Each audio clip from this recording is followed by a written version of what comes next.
from New York, the world's most famous detective, Sherlock Holmes.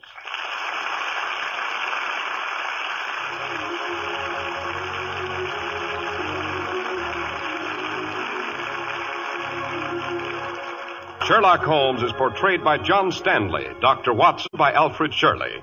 Our stories are based upon the character of Sherlock Holmes, created by Sir Arthur Conan Doyle. The dramatizations are by Edith Miser. And now, once again, we turn into the familiar gate. Wind whistles cold and sharp through empty branches. A brilliant October moon peers intermittently from behind scudding clouds. Hello, what's that in the good doctor's window? Pumpkin lantern. Dr. Watson is celebrating Halloween early this year. Come in, Mr. Harris, come in. Why the delay on the doorstep? Why, I was just admiring your Halloween decorations, Dr. Watson. A work of art, eh? Presented to me this afternoon by my youngest godchild. It's supposed to ward off goblins and witches and other nefarious familiars who are abroad this time of year. You mean who are supposed to be abroad, Doctor? Not necessarily, Mr. Harris. Not necessarily. Oh, here, take this chair by the fire. Thank you. Did I ever tell you of the time Holmes and I had a rather terrifying encounter with the notorious Laughing Lemur of Hightower Heath? Why, you know you didn't, Doctor. Who was she? A witch who had been buried centuries before on wild and brooding countryside known as Dartmoor. This adventure took place on All Saints' Eve, the particular witch's Sabbath, which you Americans refer to as Halloween.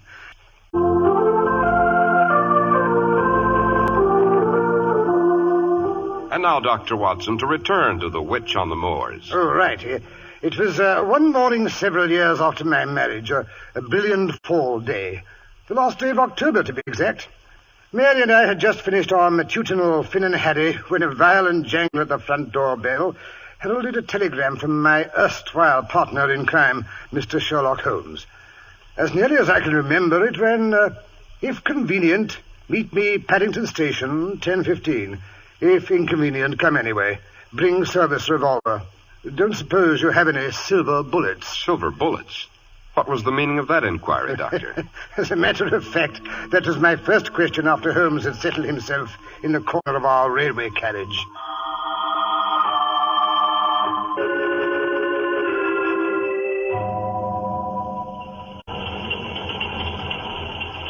Holmes, I gather from your telegram that we're about to embark on another investigation. A dangerous one, judging from the fact that you wish me to bring my revolver.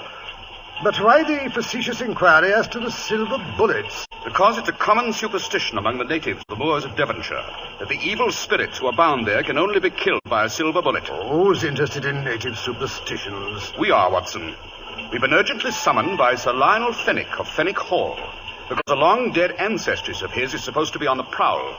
It seems she's not only playing all sorts of outrageous pranks, but actually threatening the safety of his infant son, born only 2 weeks ago. In other words, Watson, we're not on the trail of a common criminal. This is a witch hunt.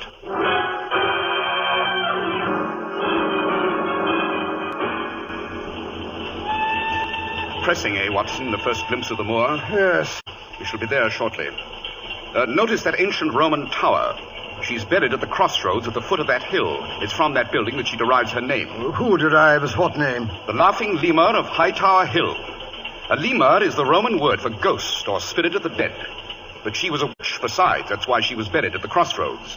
She would have been burned, of course, and her ashes scattered to the four winds, except that she was a great lady and married to the head of the house of Fennick, whose given name was Hugo. Hugo was an old boy in his 60s when he married her. Much to the annoyance of his brother Edgar, he imported a lusty, fun-loving young French noblewoman, a Louise de Lamballe, whose mother was the notorious Madame de Montespan. Madame de Montespan? Wasn't she a sort of minor Borgia? Yes, Watson. At any rate, Louise seemed young and gay and exceptionally healthy and active. Too athletic, perhaps, for her ancient bridegroom, because she insisted he accompany her when she rode to hounds.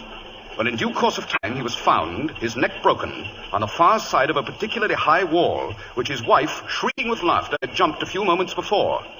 Even after Hugo's death, Louise rode by day and danced by night, and day or night she continued to laugh. Dashed bad taste, if you ask me. Quite. At first, her brother-in-law, Edgar, seems to have been fairly tolerant of the situation, since he now believed himself lord of the manor. But one day, 3 weeks after her husband's death, Louise came to him and informed him that she was going to have a child. The dead Hugo was to have an heir. She relayed the information with gales of laughter. Poor Edgar. The joke was certainly on him. Oh, no. He started rumors about his brother's widow. The French perfumes she used were love potions. She and 12 companions she brought with her from France had formed a coven. A coven? In the old days when witchcraft was in flower, Watson, witches and their familiars banded together in unholy groups of 13, which were called covens. Oh. Lastly, Edgar claimed that no mortal had fathered the child, that it was the offspring of the devil himself. In proof of this contention, he pointed out cloven hoof prints under Louise's window. In short, the unfortunate lady was tried as a witch, and English justice being, shall we say, slightly biased in those days, she was sentenced to be hanged by the neck until dead. Dashed unfair, if you ask me. After which she was buried at the crossroads beneath the Roman tower, with a stake through her heart and a great stone over the grave to make sure she didn't return from it. Oh, lot of primitive nonsense. I wonder. At any rate, during the last fortnight, some person or persons seem to have moved that stone, and some rather curious, not to say frightening, phenomena have occurred. And the present head of the house of Fennick seems to feel the safety of his firstborn is threatened, and that this danger should reach its peak tonight, which is All Hallows Eve. Yes, here we are. This is our station. And that gentleman waiting over there beside the wagonette with a pair of handsome cobs is undoubtedly Sir Lionel, the present master of Fennick Hall.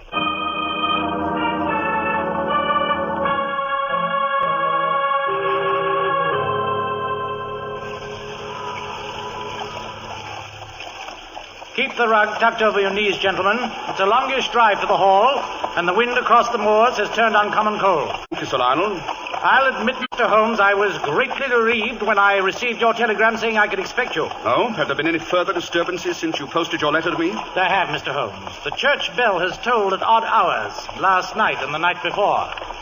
Furthermore, a young goat was discovered, dragged to the foot of the witch's grave, its throat all torn and bleeding.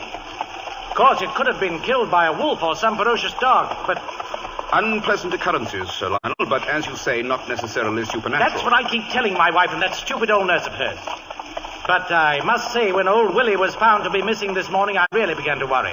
Old Willie? He's the gatekeeper, Mr. Holmes. Lives in a little stone lodge beside the entrance to our property. He's tended that gate for over 50 years. Never leaves it night or day, except to come up to the hall for the Christmas party and my birthday. Well, maybe the monotony finally got the best of him, Holmes, and he decided to wander off. He couldn't wander very far, Dr. Watson. Old Willie is a cripple. He managed to hobble a few feet with the aid of his crutch. But that's the curious part of the story. Willie was missing, but his crutch was there where he left it every night, propped up against the foot of his bed. By Jove. Was there anything else missing? Any clothing, overcoat, shoes, money, provisions of any sort? No, Mr. Holmes. Wherever Willie went, he went in his nightshirt. Not even his carpet slippers are gone. Nothing was missing, nothing at all? As a matter of fact, one object has disappeared with him. The old broom with which Willie swept the leaves away from the gates. Old Nanny, my wife's nurse, set up a typical Irish wailing when she heard about it. Insisted old Willie had ridden off on it to join the witch's Sabbath tonight. She always hated him because he makes her get out of the cart and open the gates herself when she goes marketing for my wife. Typical household feud, Holmes? I tried to reason with the ignorant old fool, but she kept moaning and groaning that she's always known Willie had the evil eye. She's managed to frighten my poor wife nearly to hysterics. Oh, my wife is Irish, too, Mr. Holmes. Her name is Bridget, in fact. I must say they place more credence in these old wives' tales than we do here. Nanny says it's the curse of the house of Fennick being visited upon us. The curse of the house of Fennick? Yes, it seems a certain lady, Fennick, born Louise de Lamballe. Oh, yes, Holmes has already told me about her. Hanged as a witch and buried at the foot of the Roman tower. That's right. Well, it seems that when the hangman came to place the noose around her neck, she turned to my, great something or other grandfather who had the bad judgment to be standing nearby. She turned to him and laughed.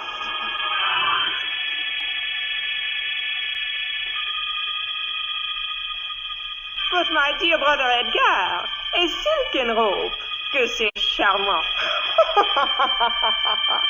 You think this is the end of Louise de Lamballe, but you're so very mistaken. You do not let me live to have my first child, and so I say, I will not let your first child live. No, not the first child of any of the great house of Fennick. Louise shall come back from the grave. She shall come back and take them all.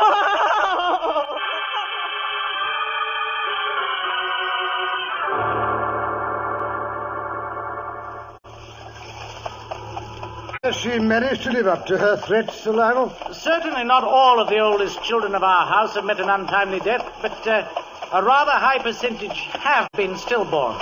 Several have succumbed shortly after birth. The wind is rising. We're approaching Hightower Tor, Dr. Watson. The wind is always stronger here. How ghastly the Roman ruins look in the moonlight. When we reach the next bend in the road, we shall be opposite the witch's grave. I see. A curious strip of mist lying across the road. Easy, Phoebe. Easy, Blue Boy. What in blazes has got into the horses? Something seems to have frightened them. Great Scott, what's that? There's something white over there in the bracken. Rein in the horses, Sir Lionel. Right. I think our investigation may be in here. Right. Come along, Watson. Help someone. I'm a dying.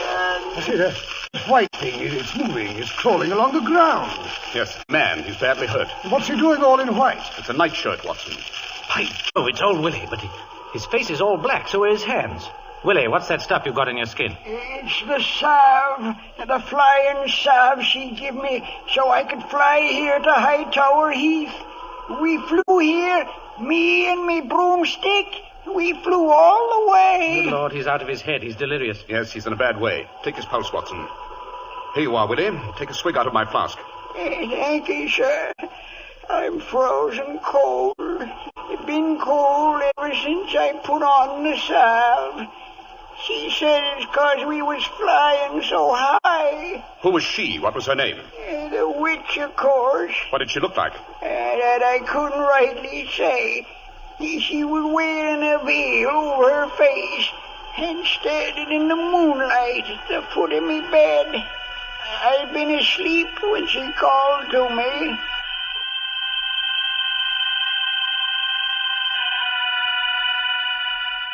Wake up. Wake up, Willie Malloy. You? Who be? Someone who can make you dance. Someone who can make you fly. You've always wanted to dance, haven't you, Willie? They're giving a dance tonight around my grave. Here, take this jar of ointment. Cover yourself well with it, Willie. Cover your old broomstick. It will make you fly. I'd like that. Free like a bird. I'd like to fly. Then rub on the ointment. I'll wait for you outside. We'll fly to the tower and dance together around my grave.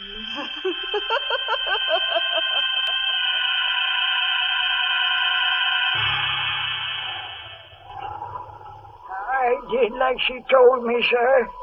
I covered myself in me broom, and first thing I do, I got lighter and lighter. Up and up I went, up in the clouds. And the next I knew, I was here on the heath, watching them dance, the little people. They was dancing around in a circle, but it made me dizzy to watch them. So I crept under a bush and went to sleep. This morning, I woke up cold and sick. The magic was gone.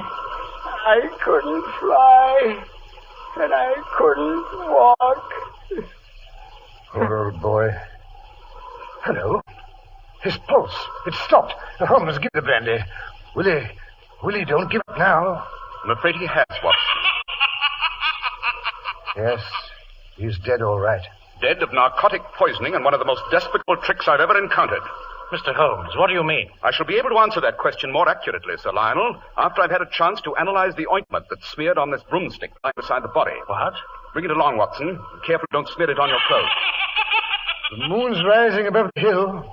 How white the crossroads look. Yes, this is where the witch is buried. I say, look here, all round. The heather is trampled down in a large ring. Great Scott, there was a dance here last night. Look at these footprints in this damp spot. Small footprints. All small. No wonder Willie said he saw the little people.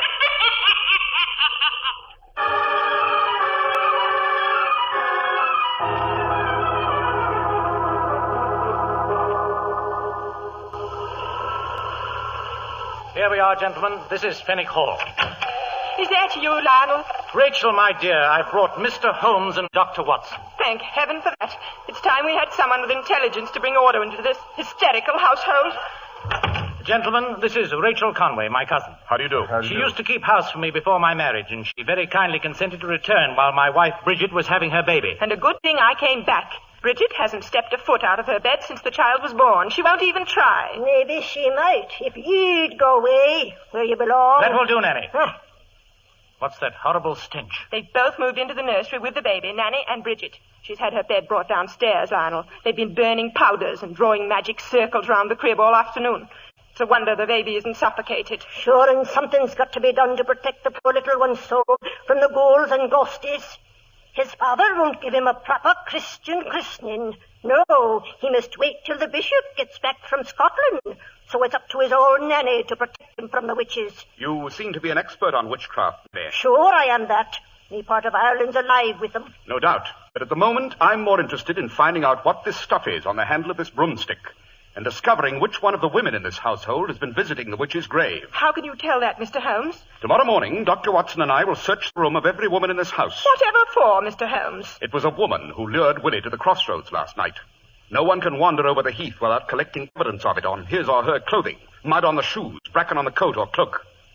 By the way, Sir Lionel, do you suppose I could speak to your wife a moment before she goes to sleep? That she cannot. She's asleep already. Really? I'd have thought she'd be too concerned over her son's safety to doze off. Tonight of all nights. They gave her a sleeping potion. They put it into her tea at supper. I see. You said the nursery was down here on this floor, I believe. That's right, Dr. Watson. But surely if the child is in danger, it would be best to move him off the ground floor. What he's in danger from can come through locked doors. He'll be in danger till he's christened. That's when the witches try to snatch him. It's the soul they're after, not the body. Nanny, one more word of that nonsense and I'll ship you back to Ireland. Now, get back to your mistress where you belong. Sure, if it's back to Ireland I'm going, she goes with me, and don't you forget it. Nanny's a fool, Lionel. You should have got rid of her long ago. But poor Bridget was so homesick, I didn't have the heart to take her nurse from her. Good heavens, what am I thinking of? Cook has laid out supper for you gentlemen on a table in front of the fire in the library. I'll fetch some hot coffee. Thank you, but we've no time to waste on food. I say, Holmes, I'm starved. Very well, Watson. Suppose you make us some sandwiches while I set up our chemical equipment. If you can arrange it, Sir Lionel, I should like to have the use of a room not too far from the nursery. Certainly, Mr. Holmes. You may take over the gun room. It's directly opposite. Good. And if you smell any further curious odors, don't be alarmed. I imagine we may be able to give nannies powders and potions a run for their money.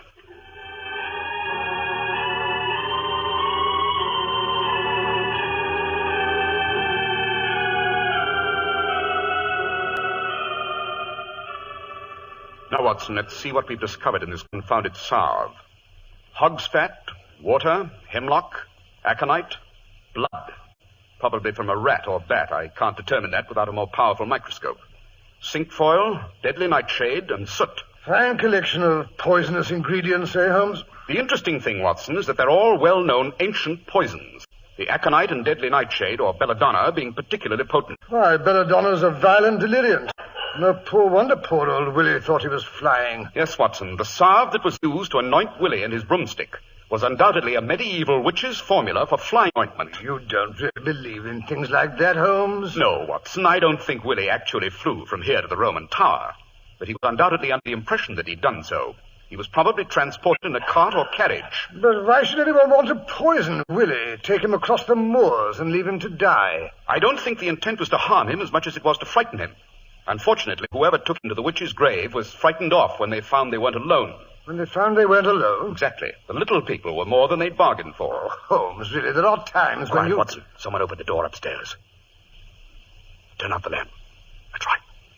I didn't hear anything. Yes. Someone's coming along the upper hallway. I thought my remark about searching the rooms tomorrow might lead to something. If any of the women in this household have anything to hide, you may depend on it they'll try to get rid of it tonight. Someone's coming down the stairs. Yes, judging by her step, it's a woman. She's heading for the library. Stay here, Watson. Keep your eye on the nursery door. I'm going to follow her. I wouldn't throw those papers in the fireplace, Miss Conway. Mr. Holmes. If you'll allow me to take one look at them. I'd rather die. Very well. Suppose I tell you what those envelopes contain. Some early photographs of Sir Lionel and letters from him. But they're not love letters. You must believe me, they're not. I do believe it, Miss Rachel. You were and still are in love with him. The affection has never been returned. Is that right? Yes, Mr. Holmes. But Lionel doesn't know how I feel. He doesn't know I've kept his letters. Please don't tell him. It would kill me if he found out. I've kept many secrets in my time, Miss Rachel. I believe there's room for one more. Mr. Holmes, I don't know how to thank you. Don't try. And for goodness sake, go out to the kitchen and make yourself a cup of tea. Make some for Watson, too. I will, Mr. Holmes. Oh, I will. Holmes, come quickly. The old nurse slipped out of the nursery. She's gone upstairs. Calm yourself, Watson. We'll catch her on the way back. Yes, I wonder what she'll bring with her. Strange how old houses creak at night. Quiet, Watson. Yes, she's coming back. She's reached the head of the stairs. Now she's stopped 2 steps down. So that's her little game, is it? Very interesting. Very... Yes, here she comes down the rest of the way. Strike a match, Watson. Now then, Nanny, what's that you've got in your hands? A ball of twine and a pair of shoes. Why not? My lady's shoes it is. Forgot to shine 'em. So you did. Muddy, aren't they? Let me see them. You go to the devil. Well, I'll be... Yes, Watson, as I suspected, Lady Fennick wasn't as bedridden as she wanted people to believe. Sometime during the last 24 hours, she's been out on the moors. That red clay on her boots is rather prevalent at the foot of Hightower Hill. You mean she's been pretending to be the ghost? Holmes, it's midnight. The witching hour. Help the baby! Save the baby! Nanny! Bridget, I'm coming! Lionel, for the love of heaven, stay up there! Don't come downstairs, Sir Lionel, if you value your neck. Bridget, Mr. Holmes, what's happening down there? Light the lamp, Watson. That's better.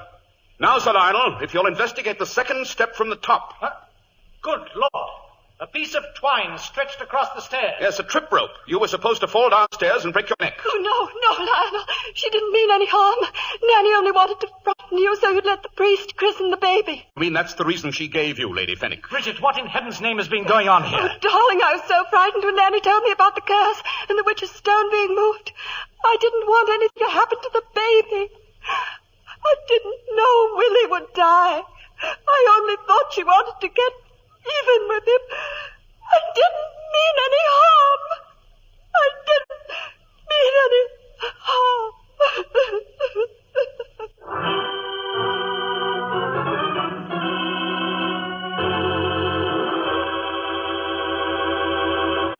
Wow, I'll say that was a spine chiller, Dr. Watson. Appropriate for Halloween, don't you think?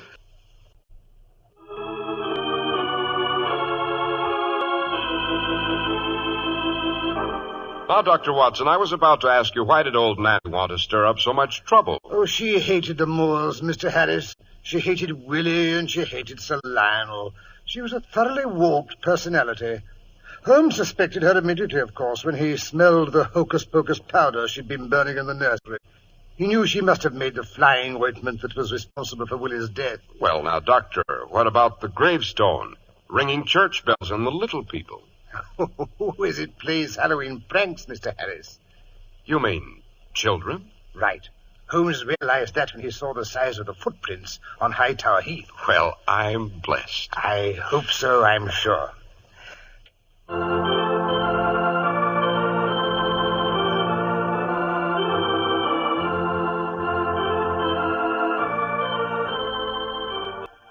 The world's most famous detective, Sherlock Holmes.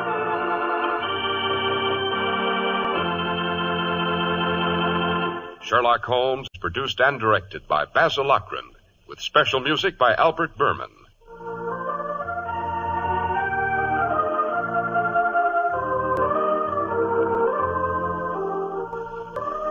Be sure to listen next week to Sherlock Holmes in the Adventure of the Copper Beeches.